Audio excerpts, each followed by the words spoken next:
Moore's Costumes 2026 Halloween lineup is finally here.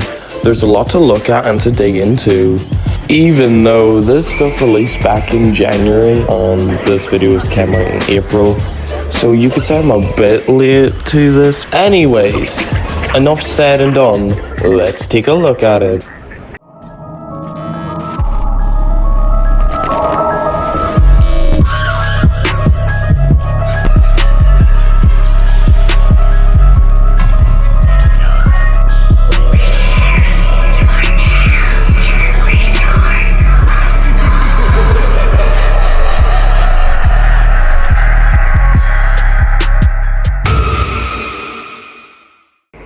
So starting off strong with this Scarecrow guy, although he's not an ordinary Scarecrow, as you can very easily see right here. He's got a very unique face sculpt. His design's overall awesome. It's almost vintage mixed with horror, which I absolutely love. His animation is unique too. He kind of seems to hide his face and then lurch at you. It's a bit weird looking because it doesn't really seem like a jump scare to me, but he looks awesome nonetheless. You can also see that his feet are kind of like pegs, which is unique. We never see that with Scarecrows. And his arms are these long, tree-like arms, which are awesome. They almost are like claws.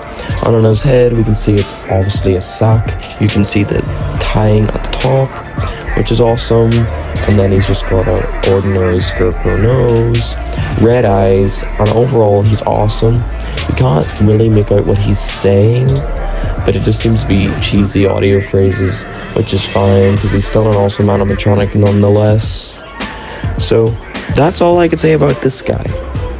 So up next we have this two-headed mutant zombie looking guy. I don't know what to call this guy. He is cool though. He's very, very similar to Headcase Harry from last year's Spirit Halloween. The face sculpts almost look identical with the way the heads are smushed together, which I don't mind if this is some sort of reskin or reuse or maybe even a prototype of Headcase Harry. It's nice to see this guy, and I assume the audio is just going to be zombies growling or something. You can't really make it out in the video, but the guy is awesome. I like the use of purple eyes instead of red or white or yellow or something, which is really nice to see. That's awesome. He's awesome. He's like a mutant, which I really like as well. His clothes are just basic clothes, but I like the way his arms are posed. He almost looks ready to attack, and overall he's just a great animatronic. So there's not much to say about him, so let's move on. So our next animatronic is actually a very hyped up one. This is Dr. something, I actually forgot what his name was, but he is really awesome. As you can see, he's quite bloody, and he also follows that mutant aesthetic the last animatronic followed, that double-headed zombie. And you can see that he has these big giant spider claws coming out of his back. His fangs at the front of his face also look really cool. I wish they moved though, that would have made him a lot more awesome instead of just side-to-side movement. But you can see he holds a head. Some people say it's like a severed head, or it's actually his face which he ripped off, like maybe like a scientist field experiment gone wrong.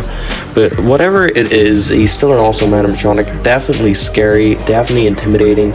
I like the use of the blood. We don't get to see too much blood in modern day animatronics, so it's awesome to see it on this guy. I don't know how much he will be, but hopefully he's not overpriced, because animatronics like that seem to be overpriced. So let's hope this guy isn't overpriced because he's so hyped up. And up next is some sort of clown performing looking guy. He's very SVI coded. I don't know what he'll do. I'll assume it's moving side to side head movement, and maybe potentially some feet movement. He could maybe rock that pumpkin he has between his legs back and forth, or I don't know what he could do. It could even be a jump scare. The guy looks pretty cool, I can say that, but he just seems like a basic clown. I hope he doesn't have cheesy lines, which he looks quite cheesy in my opinion. I don't know what to say about this guy. Unfortunately, as you can see, we didn't get him in action, but I did want to mention this guy because he does look really cool. So up next we have this giant demon guy. I don't know what this guy is meant to be. He's really cool though. He holds an hourglass what lights up blue like his eyes, which might have something to do with his animation. He might like say your time has come, some Grim Reaper-esque phrases. I don't really know. It's nice that he has mouth movement, and I think he's moving side to side there. I can't really tell. He does look cool though. He does look intimidating, and he definitely is big, as you can see him up there. I'd say he's around 10 feet tall, which one thing I love the 10-foot tall, highly animated animatronics. The taller they are and the more animation they have, the cooler and the more I love them, in my opinion. So that's all I can say about this guy. Pretty cool, pretty great, love the look. He looks a bit cheap though. I don't like the skeleton look they went for. I wish they went for maybe like a more demon look or maybe a more darker look, because he just looks a bit cliche in my opinion, but he still is cool nonetheless. And the next one here you can see is just kind of like a basic spider, although it's a giant one, which I like giant spiders because arachnophobia is a very big thing, and when it comes to Halloween, the Halloween industry always makes the awesomest spiders. This spider is awesome too, although it's just a bit basic because we've got big spiders like this before. I'm not saying the spider's bad, I'm just saying it's kind of overdone now, so the hype and like the shock for these kind of animatronics has kind of died down. I'm not saying it's bad though, I'll never say that, because big spider animatronics will always be cool to me. So yeah, that's what I can say about this spider. It's a static, it might have audio, as you can see it does light up though, and it's clearly an outdoor rated animatronic. So nonetheless, let's move on. This next shot here isn't just a single animatronic. This just kind of shows the whole showcase. We can see a load of animatronics, some high up, some down below, some Sunstar, some static, some big, some small, some we've already seen. And I just wanted to show this shot so you just get an overview of the whole entire showcase. Every animatronic is awesome in their own way, and nor do I hate or condone on any of these animatronics. The people who made these animatronics did put hard work into these animatronics, and I'll always love a Halloween animatronic, no matter how bad, how good, no matter how Sunstar-like, no matter how professional. A Halloween animatronic, I will always love it irregardless. So up next you have your typical scary doll clown animatronic children who seesaw or walk back and forth or something. These two though, they have a unique feature which the other ones lack. They have head movement along with the seesawing mechanism, which give them a bit more liveliness, makes them a bit more creepier and more realistic, which I do like. As you can see though, they're both dressed up in that kind of stereotypical devil angel matching costume effect, which I don't really find scary. I wish they would have went for at least the typical clown look, or maybe like the zombie boy girl, ghostly zombie boy girl look, but they're still cool. They have red and blue eyes. They're both awesome, I guess. Nothing eye-catching, but they would look quite creepy in a graveyard or a circus theme. So yeah, that's all I can say about these guys. They're the typical Morse costumes, zombie baby dolls. So yeah, moving on. And our next clown here, he's a cool one. I really like this guy. He's very unique. As you can see, he's got the wide open chest that shows right through him. You can also see what appears to be organs moving inside him. He has a rolled up sleeve, moving back and forth head, mouth, a smiling expression which kind of makes him more sinister. I love sinister clowns. I love gory, unique and interesting clowns, and he's certainly ticking all of them boxes at the moment. And his audio, he's all the way up there, and there's probably hundreds of animatronics in the same room as him going off, and you can hear what he's saying, which is really impressive. They must have him cranked up at full volume since he's so high up, but I can make out exactly what he's saying in crisp audio, which is shocking to me. He's just a typical clown though, minus obviously the unique animation of moving organs and such, but his look is simple, which, I mean, you can't really make a clown too unique or it'll stop looking like a clown. He is really awesome though. Really do like this clown. They're stepping up their clowns this year, I've noticed. There's a lot more unique concepts. With the clown with the pumpkin between its legs, that's cool because it's doing a handstand. And then this guy, he's cut right open. So yeah, pretty awesome. Pretty satisfied with this guy. I just wanted to mention him because a lot of people have been brushing over him quite a bit for some reason, which is shocking because he's such a cool clown. So moving on. And the next animatronic, oh, I don't even want to talk about this guy, no offense. He just looks like a prototype. He looks like something a child would make. Just the cheap plastic, you could see his eyes, water at the top of his head, shining through under his chin. The work on his hands need to be studied. They didn't even bother to cut out the lantern or at least make it look like he's holding it. It's literally floating in his hand, which the plastic looks so cheap. I feel like if you would have touched it, it would have squished in your hands. I wouldn't even classify it as plastic at this stage. To me, honestly, it's just a hot piece of garbage.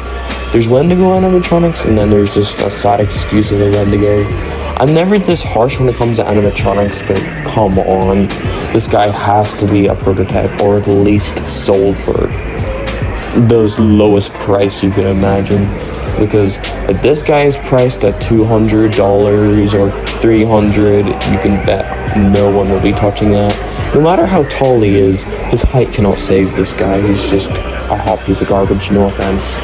And our next animatronic deserves a little bit of justice. I've seen a lot of people hating on this guy, saying he's a ripoff, he's a knockoff, because he is obviously very clearly a remake, a reskin of the 2020 and 2021 Home Depot Jack-in-the-Box characters, which there's two variants of. Although I prefer this guy any day over them. He's a lot more scary. Like, I know the original ones are kind of like scary too, but they're a bit too cartoony. This guy goes straight to the point. He has a skeletal face, long, slim fingers, and he does seem to have a similar voice. What I can hear very, very, very quietly here, he sounds the same. So it must be the same voice actor. He's an awesome looking animatronic. He's like a jester. He actually is like a Jack-in-the-Box looking character. He doesn't look like just a clown in a box. He actually kind of looks like a sinister Jack-in-the-Box character, which is really, really cool. He's really awesome. So our next one's a Sunstar one, but a very weird, unique, kind of cool Sunstar one.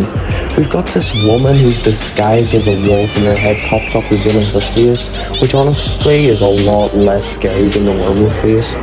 So it's kind of like a reverse jump scare in my opinion, but the green lighting I suppose makes her a bit more scarier. The concept is so unique. It's like a different variation of Little Red Riding Hood, like a more sinister one. It also kind of reminds me a little bit like Snow White. It's a cool concept for Sunstar in my opinion. Cool, cheap, a bit stupid, but you know, it's an awesome animatronic. It's an eye catcher. It's unique. So that's all I can say about it. It's just Sunstar, but a cool Sunstar one. That's why I wanted to mention it first out of all the Sunstar animatronics. I really like this animatronic also. I know it's meant to be a jump scare, but the jump scare is executed so horribly. But the look of it is awesome too. It's like a bride, widow, I don't know what you would call it. Looks really cool. Her hands are just like kind of frizzles. She's got on a little bouquet. Her face is covered and her head pops up, glowing red eyes. But her pop-up is very bad, extremely bad. Even when it's resetting, it kind of clicks and shakes a little. The mechanism must just not be able to support the animatronic. But what they were going for was cool. Or maybe the batteries are just extremely low because these animatronics have been running all day, every day, so they're going to start breaking. So I'm sure that's the problem, and also people touching around the animatronics as well. Sunstar animatronics are not built to last. Some of them may be cool, most of them aren't cool, and they're definitely not built for constant going and touching, etc. So yeah, cool animatronic, not working properly, hopefully, or unless it just got a really bad mechanism. But anyhow, we're moving on. Our next guy here is a pumpkin groundbreaker, gravedigger, scarecrow looking guy. There's a lot going on with this guy, but one thing I will say straight away, I really love that face sculpt. It's really eye-catching, and his eyes glow. He kind of lurches up. He's facing downwards and he goes up. It's a bit confusing. He holds a shovel. He's clearly a groundbreaker. Cool, unique concept, a lot going on. He's awesome, and there's not much to say about him. Pretty cool, pretty unique. I like him. Unfortunately, this guy here is not in action. I really like this guy. He's like a asylum guy, clearly insane. He doesn't have feet for some reason, but you know, he's still pretty cool. He holds a voodoo doll, and he's got black bleeding or crying eyes. He looks clearly angry. He's got black frizzly hair. He just looks like a psycho or escaped psycho. He's really awesome. He's really cool. He might be some sort of wizard, or it could be a woman, but it appears to be a man. He's really cool, and I definitely like him or her. Up next is this little girl witch thing. I really like the fact that this one's holding hands with a bigger witch. It's cute. They're clearly sold separately, or maybe they are sold together. That would be cool if they were, but I highly doubt it. I feel like that's just the way she's posed. So it's just a little girl who pops up her head, screams, basic Sunstar stuff. Cool, unique, and I just really like the way she's holding hands. That's so funny. So up next we have these two clowns on a swing. We've seen the double swingers before, usually creepy girls, but this time we've got clowns. Honestly, it looks that bad. It doesn't even really look like they're on a swing. It just kind of looks like they're floating there, but yes, they are on a swing. They do slightly swing, but that mechanism's so bad. They just probably got normal, typical clown audio. I wish if they did the double clowns, which they've done quite a bit, or they do triple clowns, that they would all speak. No, it's usually just one speaking and one moving, which is kind of stupid in my opinion. But yeah, that's all I can say about these guys. Cool, I guess. Someone might buy them, I don't know. And finally, our last batch of animatronics are statics, hangers, etc. So here we've got this really cool looking Grim Reaper guy. We've also got this clown. He speaks, his eyes glow. I like his face sculpt. I like how it's kind of half burnt, like Ice Cream Clown last year. Next we just have this basic cobweb skeleton. Then we have this sitting skeleton, which is cool. We have this ghost and this hooded bear, which is awesome. And we also have this other basic skeleton Grim Reaper looking thing with a little ghost in front of him. I like the way these two are posed. So yeah, that's gonna do it for these guys. Thank you guys for watching this video today. This is one of my first videos back after my break from April to December. So nice to see you guys again. Glad to be uploading again. More costumes. It has a pretty solid lineup this year. A few disappointing ones, a few really impressive ones, like every year. So thank you for watching. Thank you so much if you actually watched through the whole video. I really appreciate the support. Glad to be back, like I've said before. But remember, as always, this is your favorite plague doctor, the Hooded Plague, signing off.